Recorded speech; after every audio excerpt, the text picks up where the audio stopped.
Fala pessoas, beleza? Meu nome é Manuel e sejam bem-vindos ao canal Gestec.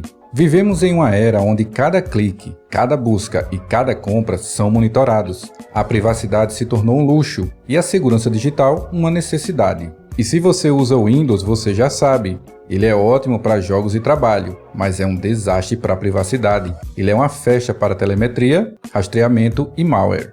A questão é, como podemos usar o poder de um laptop moderno sem expor nossa vida digital aos riscos do Windows? Precisamos de uma caixa forte digital. Para os que não sabem, existe um sistema operacional incrível chamado Tails OS. Ele é 100% focado em privacidade e segurança, e você o usa diretamente de um pendrive ou cartão de memória, sem deixar rastros no computador. É como uma identidade secreta digital. No entanto, o Tails OS não é prático para uso diário. Nossa solução é a compartimentalização. Vamos criar um ambiente que funcione como uma sandbox blindada. Um computador totalmente isolado rodando dentro do seu Windows usando o VirtualBox. Esta VM será o seu local seguro para transações sensíveis, para testes e para atividades de anonimato, garantindo que o Windows jamais possa espionar o que acontece lá dentro. Para isso, vamos usar a distribuição Linux Mint. E para que ele seja realmente seguro, não basta instalar o VirtualBox. Precisamos de 5 pilares de segurança na VM. Criptografar o disco virtual para que nem mesmo o Windows hospedeiro possa ler seus dados. Configurar a VM para que o tráfego não vaze diretamente para a rede local. Configurar idioma e fuso horário neutros para a uniformidade. E usar ferramentas essenciais. LibreWolf para privacidade, VPN para criptografia de túnel e, claro, o Tor Browser para anonimato de rede. Vamos lá? Partiu tela do computador.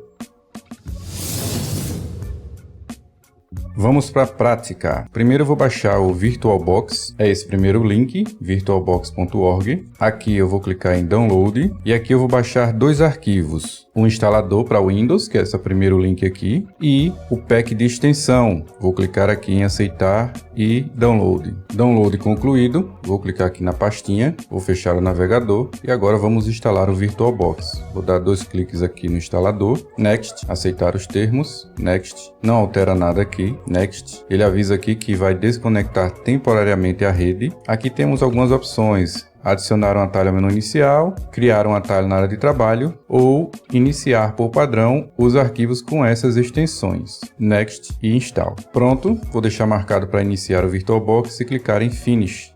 E essa é a tela inicial do VirtualBox. Aqui na parte superior temos algumas opções. Aqui embaixo também, esses ícones são mais opções. Temos uma barra lateral de opções também. Se eu clicar aqui nos 3 pontinhos aqui embaixo, ele expande essa barra lateral. Para instalar a extensão, podemos clicar aqui em extensões ou também arquivo, ferramentas, extensions. E eu vou clicar aqui no ícone instalar. Ele já foi para a página de download, está aqui o pacote, é só selecionar, clicar em abrir, avisa aqui, né, que está prestes a instalar um pacote de extensão. Aqui ele dá o nome, a versão, ok, instalar. Tem que rolar para baixo, ele habilita o botão concordo, clico aqui e pronto, pacote de extensão instalado. Então o VirtualBox está preparado para ser usado.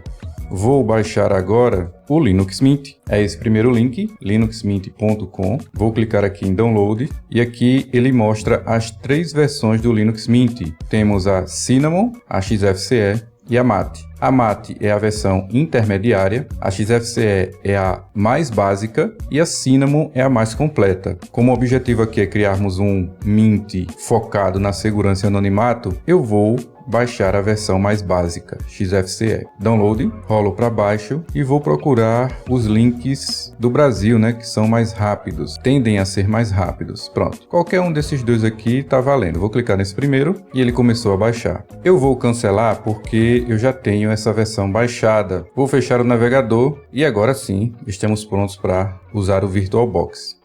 Agora eu estou na minha máquina física, vou abrir aqui o VirtualBox e vamos criar a máquina virtual, criar e preparar. Então eu vou clicar aqui em novo, vou dar um nome e percebam que aqui embaixo ele já preencheu o sistema operacional, o tipo de distribuição e a versão. O Linux Mint é baseado no Ubuntu. Não marco essa opção aqui, vou pular essa configuração e vamos agora configurar o hardware da máquina virtual. Aqui vai depender da especificação da sua máquina física. E a regra é você criar uma máquina virtual com metade dessa especificação. Então, se sua máquina física tem 4 núcleos, você cria uma máquina virtual de 2 núcleos. Se tem 8 GB, você cria uma máquina virtual de 4 ou 6 GB. Tem que deixar uma sobra para que o sistema físico hospedeiro funcione. No meu caso aqui, eu vou colocar 8 GB, 4 núcleos. Prestem atenção, não marquem essa opção EFI. Para distribuições Linux, ela prejudica bastante a performance do sistema. Vai ficar lento a instalação, vai ficar lento a atualização do sistema, a instalação de programas, a inicialização do sistema. Deixem desmarcado. Vamos agora aqui em disco virtual. Aqui já está 60 GB. Se não tiver, coloque em 60. É mais do que suficiente aqui para essa VM. Tipo de disco virtual tem várias opções. As mais usadas são VDI ou VHD, sendo que a VDI é exclusiva do VirtualBox e é ela que eu vou usar. Se você usar a VHD, aí você vai poder usar esse disco no Hyper-V, no VMware ou em qualquer outra aplicação de máquina virtual. Vou escolher VDI, clico em finalizar, criamos a máquina virtual. Agora vamos voltar em configurações para preparar ela para ser o mais fechada possível. Então aqui na guia geral, tudo certo. Vamos aqui em Features, tudo certo, tudo desabilitado. Descrição, criptografia, não marca nada. Sistema, tudo certo com a placa-mãe, memória 8 GB, processador também tudo certo. Essa opção aqui, Nested VT ou AMD-V, se não tiver marcado, marque. Ela é essencial para a criptografia que iremos fazer do Linux Mint, principalmente se o processador da máquina hospedeira for AMD. Display. Aqui eu vou sacrificar um pouco a questão do anonimato em prol de uma melhor experiência do usuário. O correto aqui seria não habilitar a aceleração 3D e deixar a memória de vídeo em apenas 16 MB. Mas, se eu não habilitar a aceleração 3D, eu não vou conseguir que a VM, quando estiver no modo tela cheia, ela automaticamente ajuste a resolução para a tela do monitor ou para a tela do notebook. Ele vai usar o modo escalonado, que ele vai esticar a resolução. Aí fica realmente uma qualidade ruim. No entanto, habilitando a aceleração 3D, eu teria aí informações para o fingerprint. Mas tem como contornar isso adotando algumas medidas. Então, eu ativo a aceleração 3D. O ideal aqui é a gente deixar em 128. Dou OK. Vamos agora em armazenamento. Aqui temos a controladora do CD-ROM virtual, que é onde a gente coloca a ISO, e temos aqui a controladora do disco virtual. Vou selecionar o disco virtual e vou marcar aqui Drive de estado sólido, para informar a máquina virtual que trata-se de um SSD. Pode ser SATA, pode ser NVMe. Se o disco físico da sua máquina for um HD, então você não precisa marcar essa opção. Voltando aqui no disco vazio do CD-ROM, vamos aproveitar e atachar a ISO do Linux, que no caso vai ser a XFCE. Ela está aparecendo aqui nessa lista. Se não aparecer para você aí, você vem aqui nessa segunda opção, Choose a Disk File, vai lá na pasta Download e seleciona a ISO do Mint. Vou clicar aqui XFCE 64 bits, tudo preparado nessa etapa. Áudio, desmarca o áudio. As informações de áudio são a fonte de informação para o fingerprint. Rede, deixa aqui NAT, porque o NAT ele vai criar uma rede isolada dentro da VM, totalmente diferente da rede local da máquina física. E aqui temos a opção de randomização do endereço MAC, que é muito útil. Infelizmente, tem que ser feito de forma manual. Então você vem aqui nesse ícone, clica e ele gera um novo endereço MAC. É bom você fazer isso toda vez que você precisar se conectar à máquina virtual para ela não ficar sempre com o mesmo MAC. Continuando, portas seriais, não precisa ativar nada aqui. USB desabilita a controladora USB, não iremos precisar nessa máquina. Pastas compartilhada, não precisa setar nenhuma pasta aqui. E por último, interface do usuário também não precisa mexer. Voltando um pouco aqui em sistemas, eu acabei deixando passar uma opção que a gente precisa alterar, que é Pointing Device. Está marcado como tablet USB. Vamos alterar para mouse PS2. Assim, ele não vai usar a controladora integrada para o uso do teclado e mouse virtual. Ao invés, ele vai usar a conexão antiga, que é a mais segura para esse nosso cenário. Agora sim, tudo certo, vou dar OK, pronto. Máquina virtual está preparada. Vamos agora iniciar a máquina virtual. Vamos clicar então em Enter. Live CD rodando, agora vamos clicar em Install Linux Mint. Aqui iremos escolher o idioma inglês, porque é o idioma mais usado no mundo. Com isso, a gente vai conseguir se misturar aí no maior número de usuários possível na internet. Clique em Continue. Layout do teclado, podemos colocar em português. É uma informação que o Fingerprint não usa. Português Brasil, Continue. Vamos marcar Instalar Codex Multimídia, Continuar.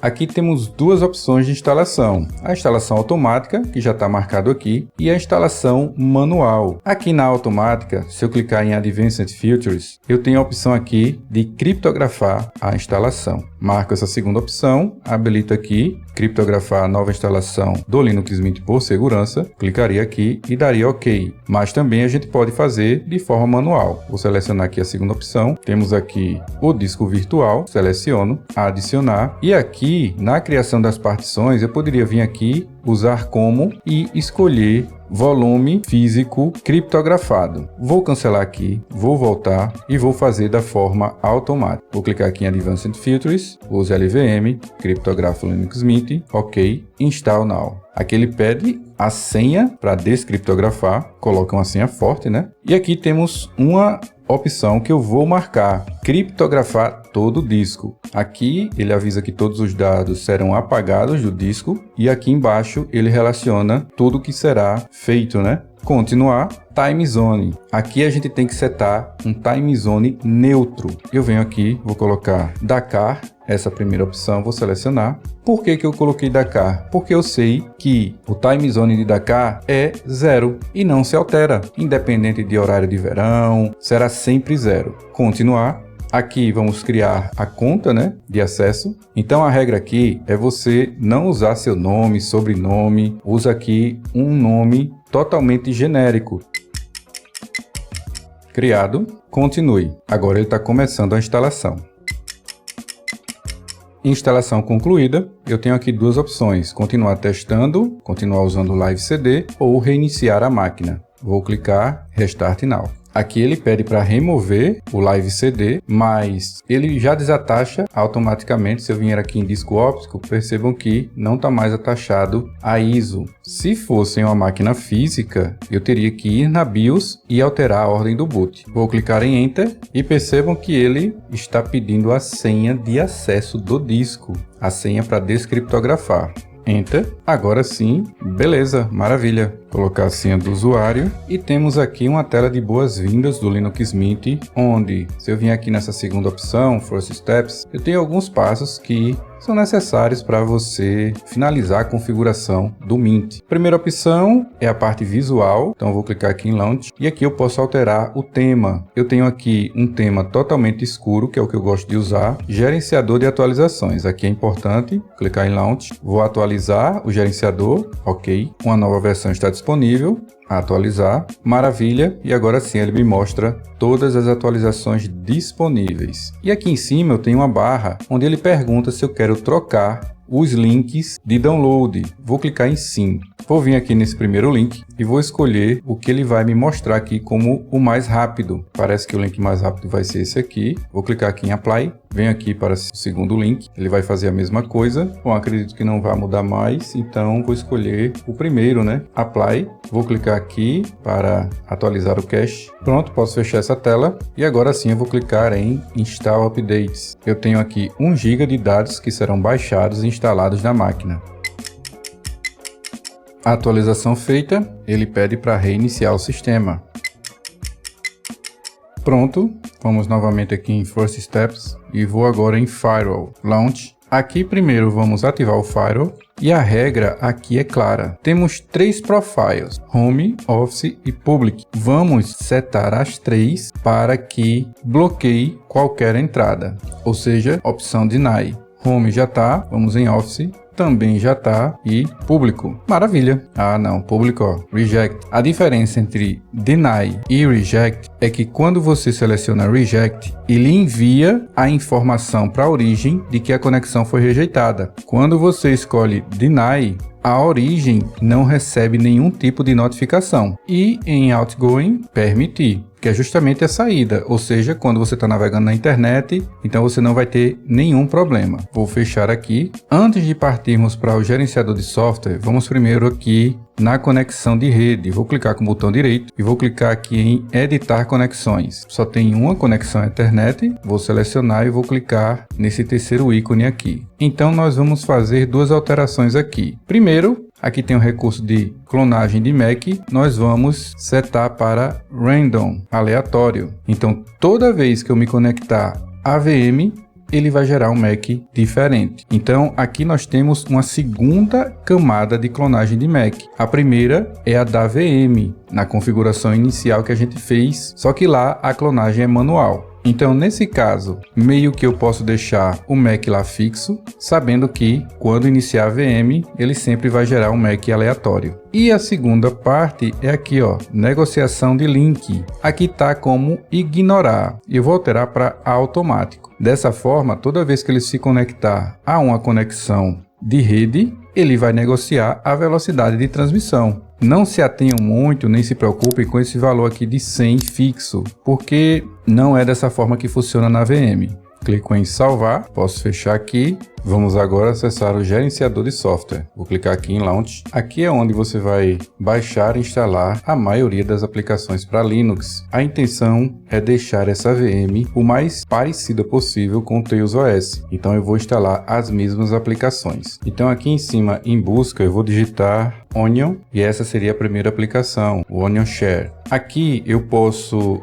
escolher o repositório. Ele por padrão colocou o Flatpak, mas eu posso também usar o do sistema. Só que nesse caso a melhor opção é realmente o Flatpak. Vou clicar em Install. Aqui ele informa que eu vou precisar instalar aplicações adicionais. Clico em Continue e ele está começando a instalar. E vai ser dessa forma com as outras aplicações. Pronto, então estas são as aplicações que vêm pré-instaladas no Tails OS. O KeePassC, que é um gerenciador de senhas cujo armazenamento é local. Cleopatra, um gerenciador de certificados. O Onion Share, que é maravilhoso. Você consegue compartilhar arquivos, criar servidor para conversas totalmente criptografada. O Tor Browser, Met2, é uma aplicação que limpa metadados. E o Pidgin OTR, né? Que é tipo um WhatsApp sendo local. Além disso, o Linux Mint vem com aplicações pré-instaladas. Então, eu vou clicar aqui no menu. Se eu vim aqui em Office, então já tem um pacote Office completo aqui. Ele vem com o Firefox, tem também o Thunderbird, gerenciador de e-mail. Então agora eu vou instalar aplicações que normalmente eu uso no meu dia a dia e que são voltadas para privacidade, segurança e anonimato. Tá aí, mais aplicativos instalados. Bitwarden é um gerenciador de senhas na nuvem. O Carburetor é uma aplicação que se conecta à rede Tor sem precisar estar usando o navegador Tor Browser. Com isso, eu consigo configurar, por exemplo, o Thunderbird, que é o gerenciador de e-mails, para que passe pela rede Tor, ou qualquer outra aplicação onde eu possa configurar um proxy. LibreWolf é um navegador super privado, seguro e anônimo. Eu gosto muito dele. O Bleachbit, que é uma aplicação que faz uma limpeza no sistema. Surfshark é uma rede VPN paga. Eu tenho a assinatura do Surfshark. Eu preciso ainda instalar mais 2 ou 3 aplicações. Provavelmente eu vou ter que instalar ou pelo navegador ou via terminal. Vou tentar instalar pelo navegador. Então eu vou clicar aqui no menu iniciar, vou escolher LibreWolf e vou digitar aqui Veracrypt. É esse primeiro link. Então aqui eu venho em versões para Linux. Tem aqui um app imagem que seria o equivalente à versão portable de aplicações Windows, mas eu prefiro instalar. Então eu tenho duas opções aqui. Eu posso baixar esse primeiro arquivo .deb ou esse arquivo aqui do Ubuntu 25.04, também .deb. Vou baixar o do Ubuntu, salvar em downloads e agora eu vou procurar por Windescribe. É esse primeiro link, windescribe.com. O Windescribe é outro serviço de VPN. Vou um pouco para baixo e temos aqui Debian ou Ubuntu. Clico em download, salvo na pasta de download também. Vou aproveitar que eu estou aqui no LibreWolf e vou configurar ele. Eu não vou me alongar muito aqui nas explicações, porque aqui no canal tem um vídeo bem completo sobre o LibreWolf. Então venho aqui no menu hambúrguer, clico, venho aqui em Settings, e eu vou marcar essa opção, desmarcar essa opção aqui, linguagem, deixa em inglês. Aqui eu vou desabilitar essa opção e desabilitar essa traduzir páginas, né? Ele vai pedir para eu reiniciar. Aqui embaixo eu altero essa opção para essa. Ele sempre vai perguntar onde salvar. Essa opção aqui é voltada para direitos digitais, né? Música, vídeo. Não vou usar aqui no LibreWolf, então vou deixar desabilitado. Aqui na opção de navegador, eu vou desabilitar esse Picture in Picture. Aqui embaixo temos configurações de rede. É aqui que eu configuraria o proxy do Carburetor. Assim eu consigo fazer com que o LibreWolf passe pela rede Tor. Vou cancelar. Vamos aqui em Home, desmarco Web Search, suporte LibreWolf e só. Em busca, já está setado o DuckDuckGo, que é o que eu uso. Vou desmarcar essa opção. Desmarco também aqui. Privacidade e segurança. Por padrão, o LibreWolf ele já vem no modo altamente restrito. Você pode diminuir essa restrição marcando essa opção aqui, que é o que eu vou fazer, mas não marca essa terceira opção, porque senão você vai dar muita liberdade para o LibreWolf. Aqui embaixo, deixo marcada essa opção, apagar cookies, deixo marcado. O LibreWolf tem um gerenciador de senhas local, e aqui é bem interessante porque eu posso colocar uma senha master para poder acessar as senhas, coisa que é difícil você encontrar em outros navegadores. A opção de histórico eu vou deixar marcada essas duas opções. É interessante caso eu passe muito tempo com o LibreWolf aberto, então eu consigo fazer buscas, né, pelo histórico temporário, porque quando eu fechar o LibreWolf tudo será apagado. Essas duas opções deixo marcado, certificado deixo marcado, HTTPS já vem habilitado, maravilha. DNS sobre HTTPS, aqui é interessante você alterar de off para proteção aprimorada, é mais ou menos isso que está dizendo aqui, ou proteção máxima. Por que uma dessas duas opções? Porque aqui eu consigo escolher um servidor DNS ou colocar um servidor DNS que eu conheça. Eu só posso colocar um. Então aqui eu posso colocar, por exemplo, o servidor, um dos servidores DNS do Cloudflare, ou posso colocar o do Google, enfim. Mas como o foco aqui é segurança, eu colocaria, por exemplo, esse servidor DNS do Cloudflare, que é focado para bloquear anúncios, sites maliciosos e phishing, se eu não me engano. E agora vamos aqui em LibreWolf. E aqui embaixo temos o Fingerprint habilitado e eu vou habilitar também o Letterboxing. Daqui eu vou pular para extensões e temas. Eu consigo instalar extensões e temas do Firefox, né? Porque o LibreWolf ele é um fork do Firefox. Por padrão ele vem instalado e integrado com a extensão e o bloco em origem, o LibreWolf. Aqui em busca eu vou instalar mais algumas extensões que eu considero essenciais, principalmente para essa VM. A primeira é a NoScript, adicionar o Firefox, continuar. Aqui ele pergunta se eu quero habilitar essa extensão para as abas privadas. Para essa extensão eu vou habilitar, adicionar. E aqui ele pergunta se eu quero colocar a extensão na barra de ferramentas. Eu vou deixar marcado e dar OK. A próxima extensão é Firefox Multi-Account Containers e ela serve para a gente compartimentalizar o acesso à internet. Site de compra, eu uso o container compras. Site de banco, eu uso o container financeiro. E tudo fica totalmente separado. O que eu fizer no container compras, o container financeiro não consegue enxergar. Cookies, histórico, nada.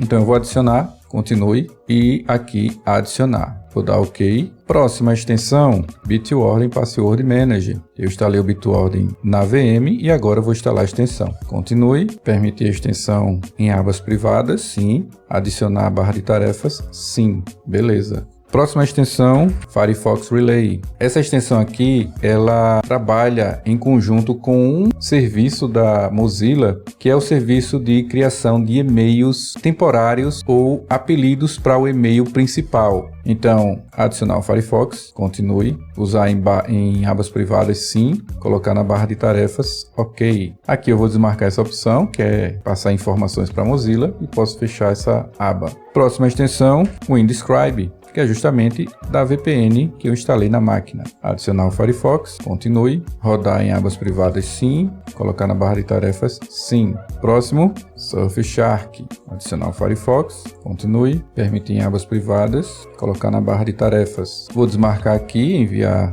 relatório de estatísticas. Agree and Save. Posso fechar essa aba. Vou dar uma organizada aqui na barra de ferramentas. Para isso, eu clico com o botão direito nesse espaço vazio, Customize Toolbar, e aqui eu tenho essas opções que eu posso colocar na barra de tarefas. Por exemplo, uma que eu uso é a Home, o botão Home, então eu clico, seguro, arrasto, vou colocar aqui, e também eu posso organizar, né? Reorganizar aqui. Então, por exemplo, esse aqui eu gosto de colocar aqui no primeiro, no script aqui, e o blocking nesse local, e o resto está ok. Depois que você terminar as alterações, vem aqui e clica em Done. Posso fechar essa aba, clico aqui no botão Home, vou fechar o LibreWolf. Essa tela de bem-vindos eu não preciso mais, então eu posso desmarcar aqui, não vai mais aparecer essa caixa quando eu iniciar o sistema, posso fechar. E é isso, máquina virtual preparada com Linux Mint rodando no modo Stealth também, né? No modo anônimo. Então, aqui tem várias possibilidades de privacidade e anonimato, né? Se você quer uma privacidade básica, minha dica é: conecta a uma VPN e depois usa o LibreWolf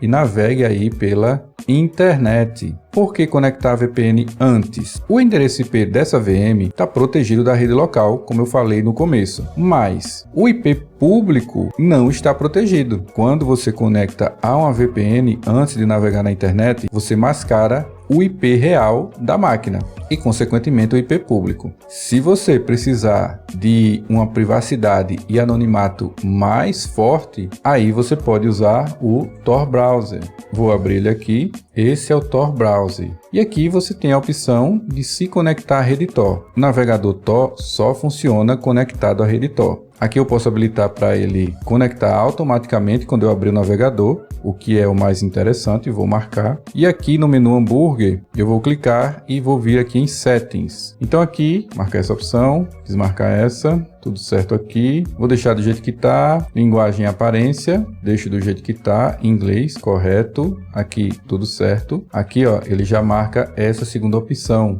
Então, o Tor, ele é muito mais rigoroso nas configurações. Deixa marcado, instalar atualizações automáticas. Aqui, tudo certo. Desabilitar Picture in Picture. Vamos aqui em Home, tudo certo aqui. Search, DuckDuckGo, beleza. Search Suggestion, não marco. Desmarca essa opção e deixo o resto. Privacidade e segurança, também tem um gerenciador de passwords, eu posso colocar uma senha master aqui. Aqui ele já tem uma opção voltada para sites.onion. Alguns eles pedem autenticação, então para isso você tem que ter uma chave. Histórico, vou marcar nunca salvar histórico, essas duas opções deixa marcada. Aqui em nível de segurança eu posso alterar, clico aqui em Change e aqui eu posso mudar. Padrão, seguro ou super seguro. Aqui eu posso bloquear, né, conteúdos perigosos, certificados, HTTPL only, tá habilitado, maravilha. Conexões, ele aqui informa que a internet está online, mas que o Tor, a rede Tor, não está conectada. Vou clicar aqui em Connect. Ele voltou para aquela aba principal, aquela aba inicial, e está iniciando a conexão com a rede Tor. Agora sim, até que a conexão está rápida, porque normalmente você navegar pela rede Tor é um processo lento. Para chegar no site wall, ele passou por 3 servidores. Se eu clicar aqui nesse íconezinho, Tor Circuit, ele mostra aqui que a minha requisição inicial passou por um servidor nesse país aqui, que eu não sei qual é. Depois foi para a Espanha e, por fim, Luxemburgo, para depois chegar no site wall. Então, usar a rede Tor para ver vídeo, streaming, esqueça. Percebam que aqui, ó, nem o vídeo está rodando. O navegador Tor não tem nenhum tipo de personalização e a única opção que tem aqui é esse ícone aqui, que é para mostrar o nível de segurança, né? Que está no nível padrão. Então, aqui você está 99,9% anônimo. Para testar, vou acessar aqui o site. Esse é o site coveryourtracks.eff.org. Esse site é mantido pela Electronic Frontiers Foundation, altamente respeitado. Vou clicar nesse botão aqui, Test Your Browser. Vou deixar marcada essa opção e ele vai começar a fazer o teste.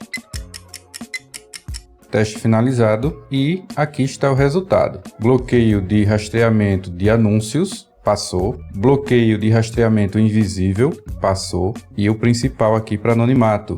Então aqui ele diz que o meu navegador tem um registro que não é único, um fingerprint não único. E isso aqui é maravilhoso. Mais embaixo temos mais informações do resultado.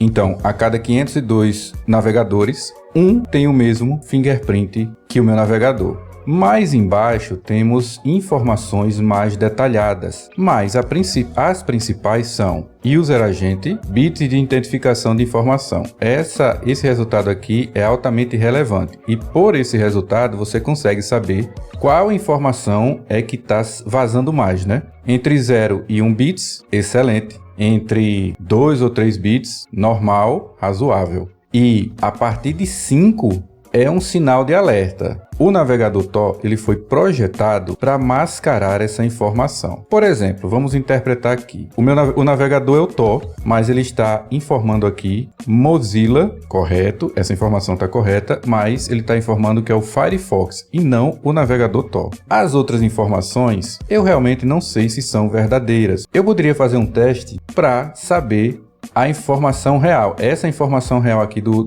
user agent, mas não vai adiantar, porque se eu fizer o teste, o Tor ele deve estar mascarando, então ele vai me mostrar essa mesma informação. Outra informação altamente relevante é aqui, ó, Screen Size em Color Depth 1400 por 900. Essa informação aqui ele pegou do Letterboxd e percebam que aqui, ó, 5.95 também está alta. Fontes aqui tá abaixo de 5, né? Mas também não tá tão baixo. Mas mesmo com essas informações aqui pontuais um pouco altas, o resultado foi altamente satisfatório. Poderia ser melhor? Talvez sim. Mesmo que eu esteja usando o Linux, que é muito mais seguro que o Windows, trata-se de um sistema operacional padrão, diferente de usar um Tails OS da vida, que é altamente fechado e projetado para segurança máxima. Mesmo assim, eu não conseguiria um resultado que desse aqui 1 para 1, ou 1 para 10, ou 1 para 20. Então eu tenho que aceitar que isso aqui é um resultado excelente. Agora, claro que o ideal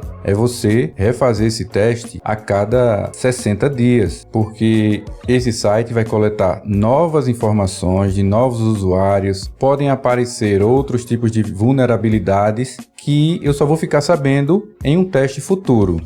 E pronto! Você não apenas instalou o Linux Mint, mas também construiu sua própria sandbox de segurança dentro do seu laptop. Agora o Windows pode rodar ao lado, mas não pode mais ler seus dados sensíveis. Você tem uma fortaleza digital para todas as suas atividades de privacidade. Lembre-se que o segredo aqui é o isolamento. Com a correta criação e configuração da VM, criptografia de disco total, firewall ativo e as ferramentas de ponta como o VPN, o LibreWolf e o Tor Browser configurados, você está protegido de telemetria e das invasões de rede.